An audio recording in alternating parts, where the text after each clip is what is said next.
굳이 왜 저런 이야기를 하지?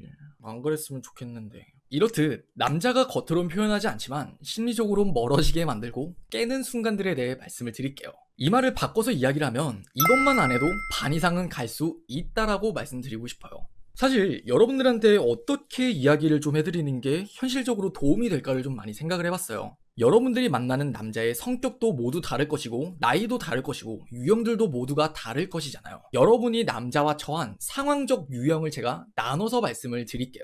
유형은 크게 세 가지로 분류를 해봤는데요. 첫 번째는 이제 막 알아가기 시작한 사이 혹은 알고 지내는 사이라고 말씀을 드릴게요. 그리고 두 번째는 진지하게 썸을 타고 있는 사이, 그리고 세 번째는 사귀는 사이, 이렇게 말씀을 드릴게요.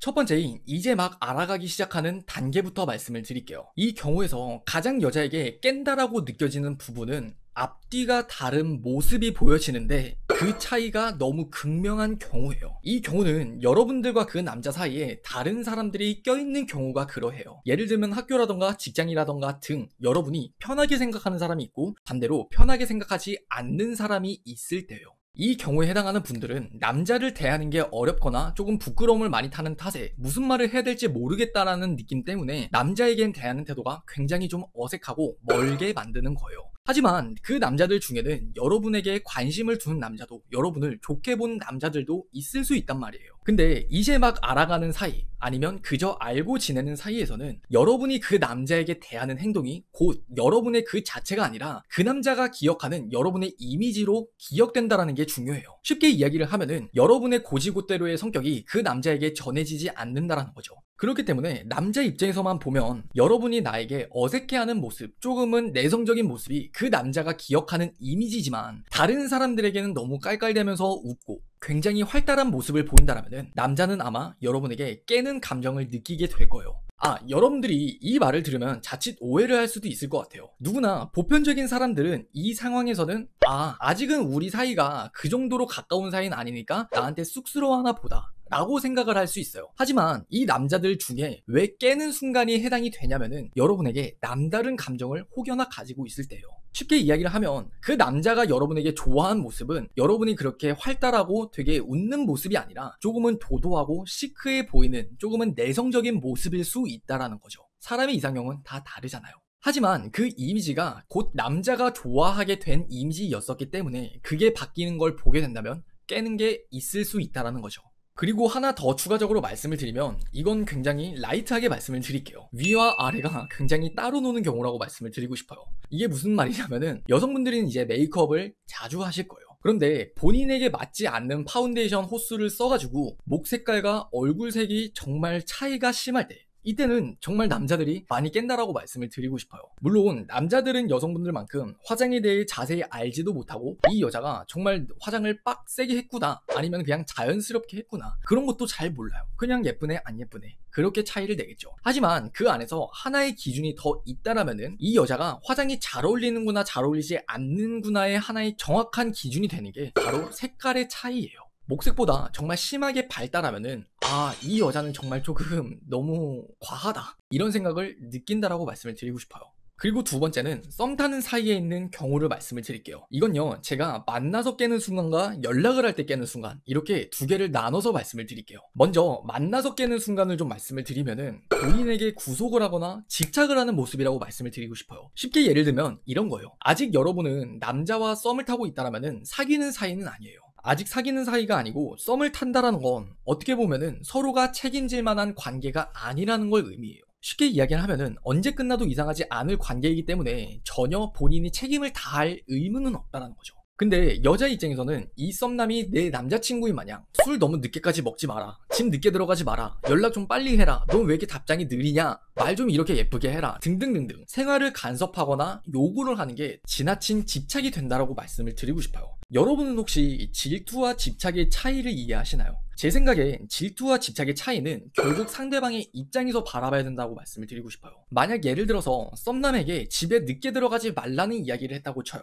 이거는 어떻게 보면은 충분히 질투로 넘어갈 수 있을 만한 내용이에요. 하지만 남자의 입장에서 아직은 그런 말을 할 사이가 아닌 것 같은데 왜 내가 그래야 되지? 라며 이해를 하지 못한다면 그 남자친구는 아마 집착이라고 느낄 거예요. 하지만 그걸 이해한다면 질투라고 생각하며 넘어가겠죠. 그렇기 때문에 여러분들 입장에서는 내가 뭔가 요구사항이 있을 때 그 남자가 들어주면 만나는 거고 안 들어주면 빠이 이렇게 생각을 하시기보다는 아직은 알아가는 사이이기 때문에 지나친 집착을 하는 모습, 지나친 요구를 하는 모습을 보이진 않으셨으면 좋겠어요. 그리고 다음은 연락적인 부분에서 문제가 되는 걸 말씀을 드릴게요. 얘는 왜 이렇게 답장이 느려? 얘가 답장 느리게 하니까 나도 답장 느리게 해야지 라면서 자존심을 세우는 행동이라고 말씀을 드리고 싶어요. 물론 썸을 타면서 연락적인 부분을 포함해서 그 남자가 나와 굉장히 잘 맞는다라면 더할 나위 없이 좋겠죠. 하지만 여러분과 그 남자는 각기 다른 인생에서 너무나 많은 시간을 살아왔기 때문에 다양한 다름이 존재해요. 그리고 그 안에서 연락적인 부분이 맞는다라는 건 오히려 맞는 게 쉬운 건 아닐지 몰라요.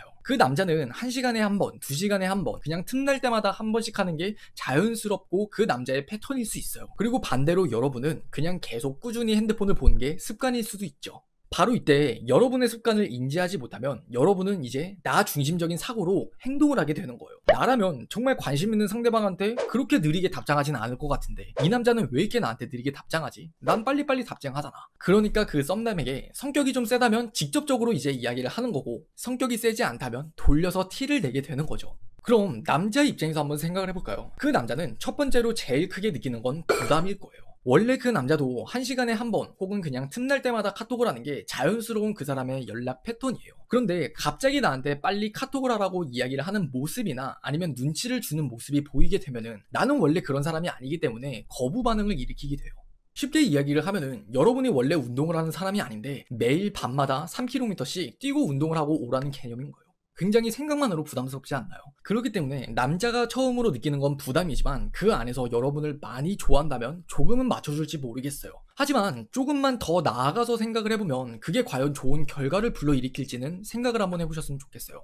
그리고 세 번째는 사귀는 사이의 유형에서 깨는 순간을 말씀을 드릴게요. 이미 남자와 여자는 관계가 발전된 이후이기 때문에 크게 달라질 건 없는 것 같아요. 하지만 가장 문제가 되는 건 여자 입장에서 남자친구를 굉장히 편하게 생각을 하고 모든 걸 좀 직설적으로 솔직하게 털어놓는데 바로 이게 문제가 된다고 말씀을 드리고 싶어요. 너무나 확실한 답정너처럼 함께 욕해주길 바랄 때, 나에게 위로를 해주길 바랄 때, 딱 이 두 가지 순간만 조심하면 전 된다라고 말씀을 드리고 싶어요. 많은 분들이 이걸 머리로나만 알고 있지만 내 감정이 치우치게 되면은 그게 쉽지는 않을 거예요. 이런 상황이 벌어지는 순간은 생각보다 많은 것 같아요. 내가 사회생활을 하다가 아니면 친구랑 일이 있는데 그 친구가 내 마음에 안 드는 행동을 했다거나 직장 상사가 내 마음에 안 드는 행동을 했을 때 그때 나는 감정적으로 이제 열이 너무 뻗치는 거죠. 그래서 어디다가 풀어야 될진 모르겠고 그리고 그냥 내 남자친구가 나에게 위로가 되고 힘이 되니까 함께 남자친구가 문제를 해결해 줬으면 좋겠는 거죠. 하지만 잘 생각해보면 문제를 해결해 주기보다는 내 감정에 공감을 해주길 바라는 것 같아요. 내 서운한 마음을 알아줬으면 좋겠는 거죠. 그리고 비단 친구나 다른 사람들의 문제뿐만이 아니라 내가 거울을 봤는데 부쩍 살이 붙은 느낌이 든다던가 이 남자친구가 나를 좋아하는 것 같긴 한데 왜 내가 좋은지를 모를 때 확인받고 싶어하는 답정너 같은 거 있죠. 내 스스로에 대한 의심이 들 때 그 순간에도 답정너는 분명히 나간다고 저는 생각해요.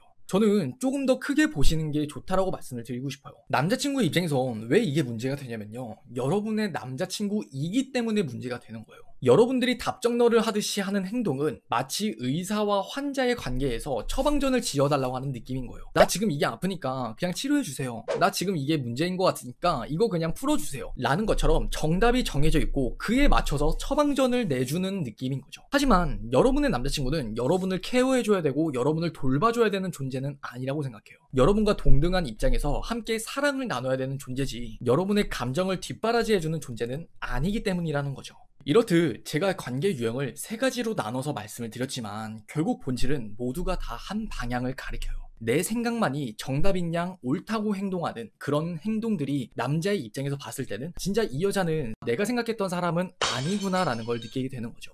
이기적인 사람을 좋아하는 사람은 단 한 명도 없죠. 조금 더 나를 배려해주길 바라고 조금 더 내 말을 잘 들어주는 사람, 좀 더 이타적인 사람에게 우리는 많이 끌리잖아요. 반대로 생각을 하면 너무나 쉬운 것 같아요. 이기적인 마음이 관계 유형에 따라서 이렇게 구체적으로 다르게 나타난다는 걸 말씀을 드린 거지만 결국 그 본질은 이기적인 마음이라는 거. 그거 하나만 인지를 하시면 저는 충분하다고 생각해요. 오늘의 영상은 여기까지고요. 영상이 도움이 되셨다면 좋겠습니다. 이상 유신이었습니다.